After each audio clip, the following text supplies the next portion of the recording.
Meus irmãos e minhas irmãs, paz e bem. A antífona da liturgia de hoje, aquela citação bíblica que hoje é do Salmo 12, que substitui o canto de entrada.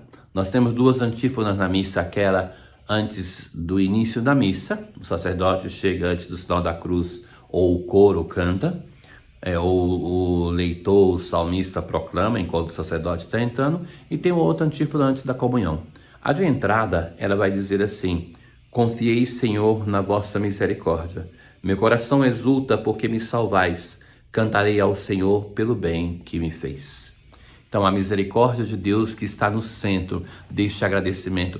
E que, no fundo, a cada vez que nós celebramos, nós estamos celebrando a misericórdia de Deus. Celebramos um Deus que é Pai, um Deus que gratuitamente nos ama, um Deus que vem gratuitamente ao nosso encontro. Hoje nós continuamos a escutar a primeira leitura de São Tiago. E começa o texto assim: e agora, vós que dizeis, hoje ou amanhã iremos a tal cidade. O que acontece? A carta era escrita em um tempo que, depois de Alexandre Magno, então as pessoas podiam ir por toda a região do Mediterrâneo. E muitos dos judeus partiam para diversas terras para comercializar e enriqueciam. Então as pessoas sentiam que tinham a plena liberdade. E o apóstolo então vai corrigir isso. Não sabeis nem mesmo o que será da vossa vida amanhã.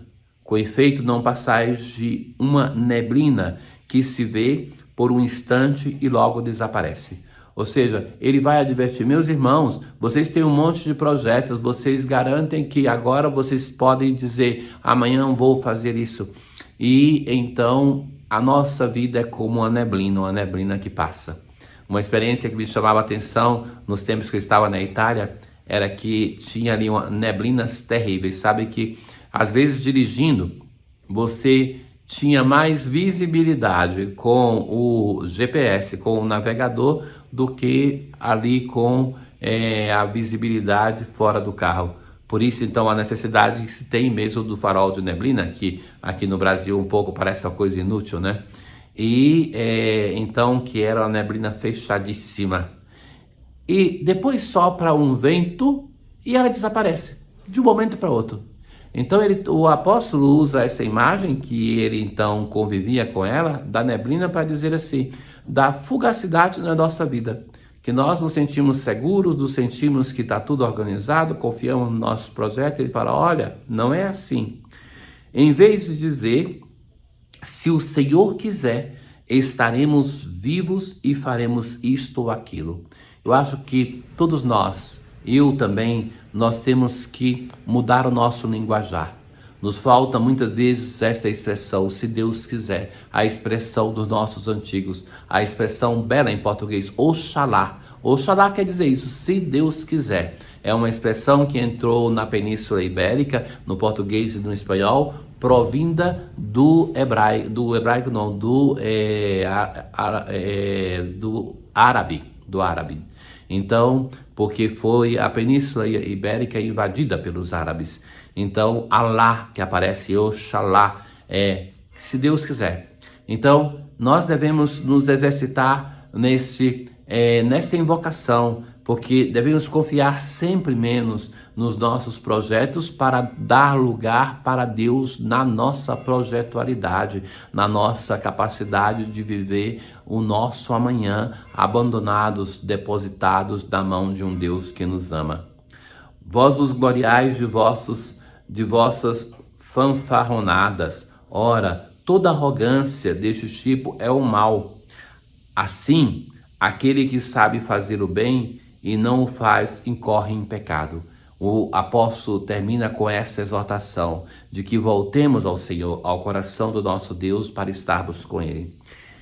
No Salmo de hoje, nós vamos rezar: felizes os humildes, porque humilde é aquele que sabe depositar a sua vida nas mãos de Deus, que não confia nas suas forças, na sua sabedoria, mas confia no Senhor. Se Deus quiser, assim o será. Então, ouvi isso, povos todos do universo. Por que temer os dias maus e infelizes? Por que temer os que confiam nas riquezas? porque tudo isso é passageiro. Nós confiamos no nome do Senhor. Ninguém se livra da sua morte por dinheiro, nem a Deus pode pagar o seu resgate. Então os poderosos, os ricos deste mundo que parece que estão muito seguros, não estão, porque a vida deles, como a vida de todos nós, está nas mãos de Deus. É o Senhor que dispõe da nossa vida. É interessante aquela parábola que Jesus conta daquele homem que fez uma grande colheita, então ele fala assim, o que eu vou fazer? E não se lembra nunca dos outros, né? Vou fazer grandes celeiros e vou repousar. E então Deus vai falar, e você não sabe que vai se pedir conta da sua vida. Assim são nossos projetos muitas vezes, que confiamos nas nossas dimensões humanas, mas não vamos além disso. Morrem os sábios e os ricos igualmente. Então aqueles que estão seguros das suas forças, da sua sabedoria, da sua riqueza, morrem do mesmo modo, como os ignorantes e como os pobres, porque em comum todos eles têm a vida nas mãos de Deus, da onde provimos e para onde voltaremos. Então hoje no Evangelho, os apóstolos estão enciumados. Eles vão dizer, mestre, vimos um homem expulsar demônios em teu nome, mas nós o proibimos, porque ele não nos segue. Me chama sempre a atenção essa arrogância, né? Porque é João que vai dizer, ele não nos segue. Ô meu filho, quem é que tem que seguir a você? Temos que seguir a Jesus. Aquele que quer ser discípulo segue a Jesus, coloca-se atrás de Jesus, Jesus vai na frente, não nos segue. Então, esse texto nós temos em 2 evangelhos. Nós temos aqui em Marcos e em Lucas. E a resposta de Jesus em Marcos é, não o proibais, pois ninguém faz milagres em meu nome para depois falar mal de mim. Quem não é contra nós é a nosso favor. Então aqui Jesus usa em Marcos quem não é contra nós. Então é contra o cristocentrismo, nós, a pessoa de Jesus. Ou seja, para dizer assim que, olha, aqueles que não são discípulos, não são do grupo dos meus discípulos, mas que estão fazendo em meu nome, eles também podem fazê-lo. No Evangelho de Lucas, Jesus vai dizer assim, quem não é contra vós? Então vai além, vai dizer assim, aqueles que não são membros da comunidade eclesial, mas que estão fazendo o bem. De certo que nós temos pessoas que não creem em Deus, pessoas que não pertencem à nossa comunidade, mas têm uma vida íntegra. Então, que essas pessoas também, indiretamente, elas vivem o Evangelho, elas anunciam o reino de Deus, sem conhecer Jesus. Se recordam na parábola, aquela de quando o Filho do Homem vier, que vai reunir alguns, colocar à sua esquerda, alguns à direita. Então, vai dizer assim, vinde bendito do meu Pai, eu tive fome, me deste de comer e assim por diante. E eles vão dizer, mas quando eu te fiz isso, eu não te conheço. Então algumas pessoas fazem o bem sem conhecer Jesus e são chamados de benditos. Então, o Senhor tem diversos canais para salvar a humanidade. Sabe que a regra é a salvação, a não salvação é a exceção. Então não invertamos isso, porque muitas vezes nós fazemos do Evangelho um peso até para pessoas de vida de fé, que nos permitimos de julgar que não vai ter salvação. Quem somos nós para fazer isso? Então o Senhor Jesus se comporta de um modo diferente. No Evangelho de hoje, ele vai alargar para até mesmo aqueles que não são do grupo dos discípulos, para que possam fazer milagres no nome de Jesus. De certo que o fazer milagre não é um sinal de fé necessariamente, porque alguns santos viveram a vida sem fazer milagres.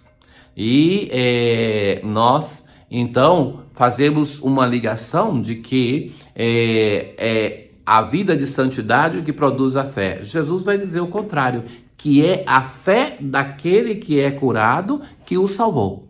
Então, que nós somos instrumentos da mão de Deus e que Deus usa os instrumentos, o apóstolo Paulo vai dizer, São Francisco também, usa os piores instrumentos para mostrar que é a sua graça. Hoje, na oração da coleta, nós dizemos assim, concedei, ó Deus Todo-Poderoso, que procurando conhecer sempre o que é reto, realizemos vossa vontade em nossas palavras e ações. Então, aqui nós pedimos assim que ao Senhor que nós possamos realizar a sua vontade em tudo aquilo que nós fazemos, em tudo aquilo que falamos, que nós sejamos uma manifestação da vontade de Deus. Um bom dia para todos. O Senhor esteja convosco, Ele está no meio de nós. Abençoe-vos o Deus Todo-Poderoso, o Pai, o Filho e o Espírito Santo. Paz.